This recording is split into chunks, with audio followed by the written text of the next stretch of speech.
Well, I see that there's the ego, and what the soul is deeper than the ego. It's still only relatively real. I believe it appears that we are, I believe it appears that we have an individual soul purpose until we discover a cosmic purpose. And when we discover cosmic purpose, our soul purpose becomes not so important anymore. It's still there, but we don't feel it very strongly because our heart and our attention is on bigger dimensions of reality.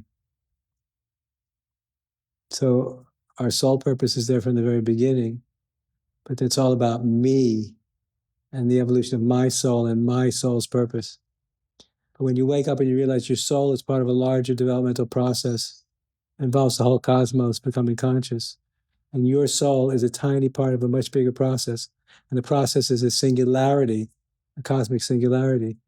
You begin to feel the singularity has a certain feeling quality of being itself. It's infinitely greater and infinitely more important than your personal soul. So you start identifying more with your cosmic, you could say the cosmic dimension of the soul rather than the personal dimension. So the personal dimension is still there, but you recognize it to be not so apparently relevant as it was when you hadn't awoken to a cosmic purpose yet.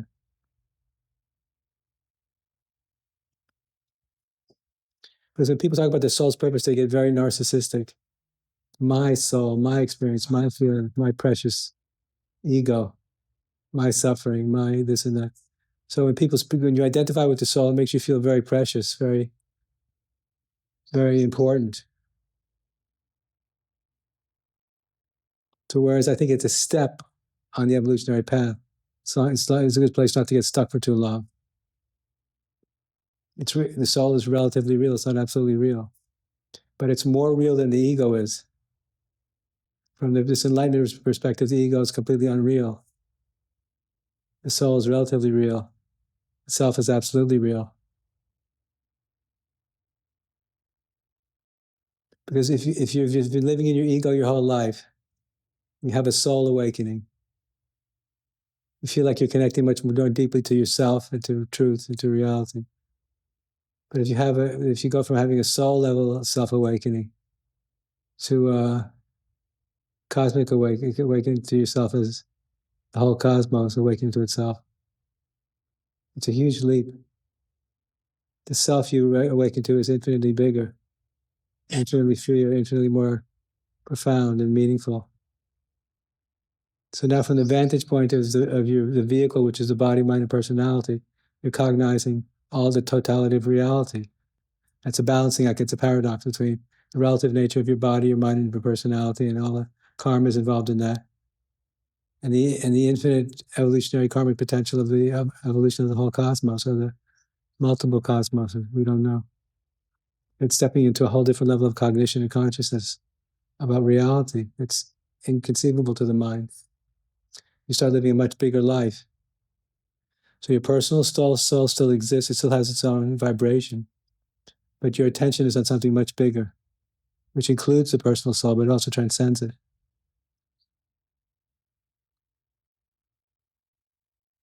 That's what it means to be in the world, but not of it. If you awaken to your cosmocentric identity, you're in the world. You realize that you're in the world for very different reasons than most people are. Reasons that you didn't even know about till you woke up. A lot of people call it cosmic consciousness.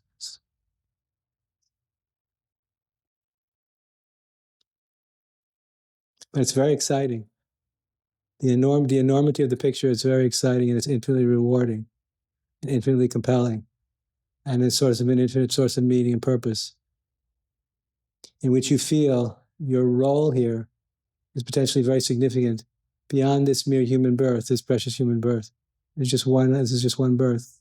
And you start seeing, you start having glimpses of the whole play of karma through many lifetimes. You start feeling it as an imminent reality beyond thought. It starts becoming very real to you as you start becoming more aware of the complexity of the whole process that's producing the experience you're having right now. So you end up in a state of wonder. So awakening to your soul's purpose in a personal sense is part of the journey. But it also can become an ego trip if you stay there too long. Get the idea? Well, it's like I said, this is new territory, right? New information. I've never thought about the whole before. I'm only used to thinking about myself, right? If you're in the habit of thinking about yourself all the time, learning how to think about the whole universe as yourself comes a new perspective, a new way to think. It's inconceivable. My capacity to teach and to share is all a result of my guru's grace. I was with him for 3 weeks. At the end of the 3 weeks, I was already a master when I left, and I didn't earn it, and I didn't cultivate mastery. I didn't do the hard spiritual work that people have to put into to become spiritual masters or to attain mastery. It was bestowed upon me by a miracle. I didn't earn it in this life. But suddenly it was just a case.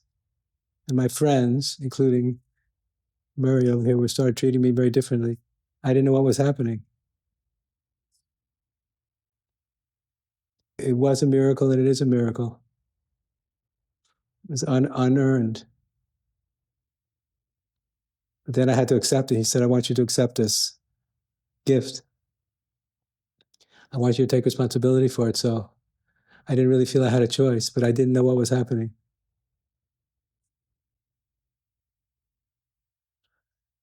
I knew I was accepting the burden of something that was too big for me to understand. I felt it at a level of experience, but my ego didn't know how to take responsibility for it because it was too big. So I just said, okay. That must be soul's purpose. No, it's predestined. If there wasn't some form of predestiny involved, I wouldn't have been able to do what I could do overnight. It would be like if you were you didn't know how to play an instrument, and the next day you were like playing at a level of an expert. What happened? Where's that coming from? And then you realize, in some cases, it comes from the soul of the universe, if you want to use these words. It doesn't come from me. It doesn't come from my personality. It doesn't come from my learned experience. It comes from a deeper source. That's why it's powerful.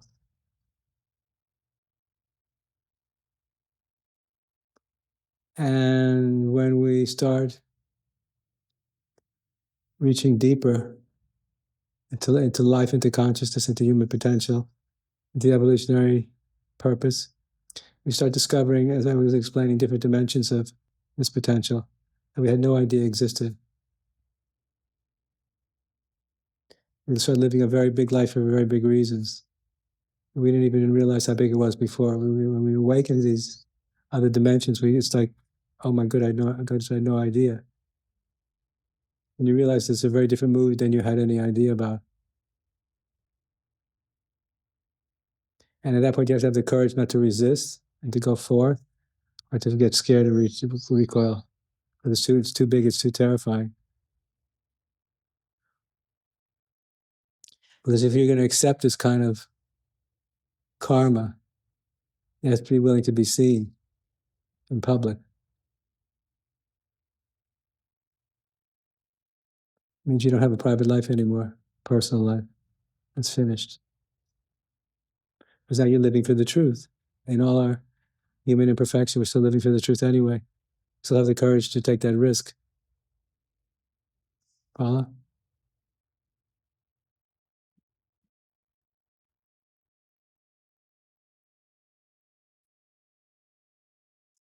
It's really big. And it doesn't get smaller. And then, as I was explaining here over the last few days, so I've been repeating this point, the miracle and the mystery is that consciousness, what I call consciousness, delights in its own self-recognition. So consciousness itself, there is a vibration in consciousness itself. There's a quality in consciousness itself. There's a momentum in consciousness itself that wants to be seen. What I'm calling consciousness, which is another word for the infinite, wants you, whoever you are, to see it. to know it, to be it. Part of nature. It's a part of how nature functions. It's a miraculous quality of inherent in consciousness itself. And apparently, so it seems to me, consciousness delights in its own self-recognition and wants to be seen, wants to be recognized by you personally, whoever you are, me personally. And I'm just telling you, this is my experience. I can't prove it. But when you experience all these things, you realize there's a much deeper game going on here than the one most of us are playing. Different rules, different goals.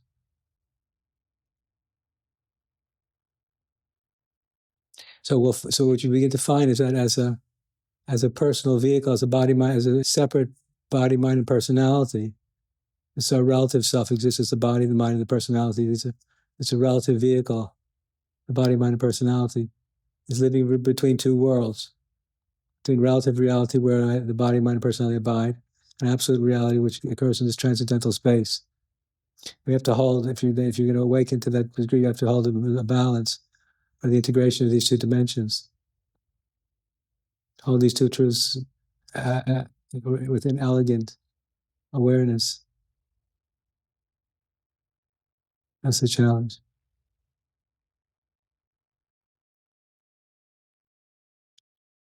If we materialize the spiritual process for any reason, I mean, we need to be supported, we need to live, we need to eat. But if we make it into a product, we can fall prey to corruption. We can lose touch with the thing itself.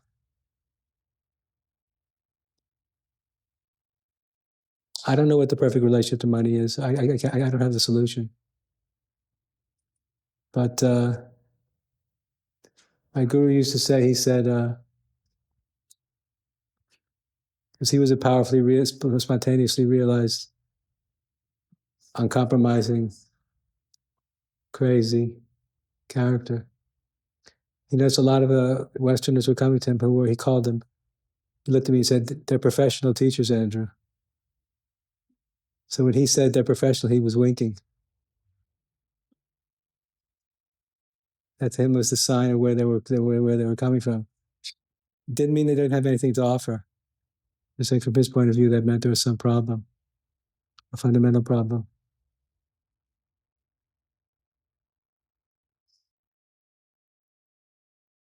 But I don't know the answer to the question, because we have to live also. We want to do the best we can.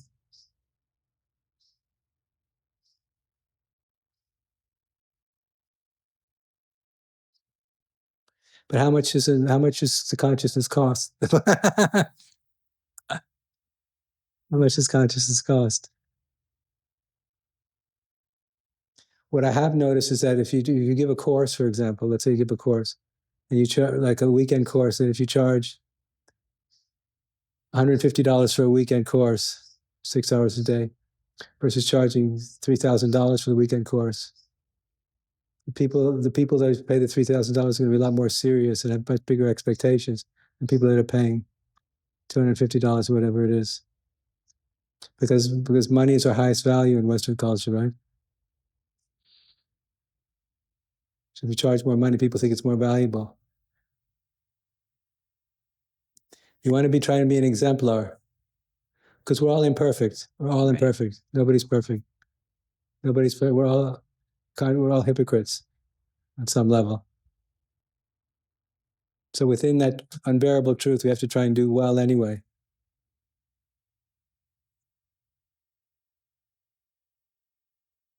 Relationship to money and sex and power. Those are the three danger zones. Relationship to money, relationship to sex, relationship to power. That's where everybody gets tripped up. I started teaching in 1986, and it was very powerful. I started teaching in a small town in England, in southwest England. And after about a week, there was like 30 people coming, which at that time seemed like a lot of people. Later on, there was many more. So at a certain point, I opened my eyes and I was meditating. And I realized people were so affected by the transmission And I realized they believe almost anything I said. I wasn't gonna, I didn't want to fool anybody, but I was suddenly aware how much power I had. I realized this is dangerous, man. Better know what you're talking about. So it's money, sex, and power.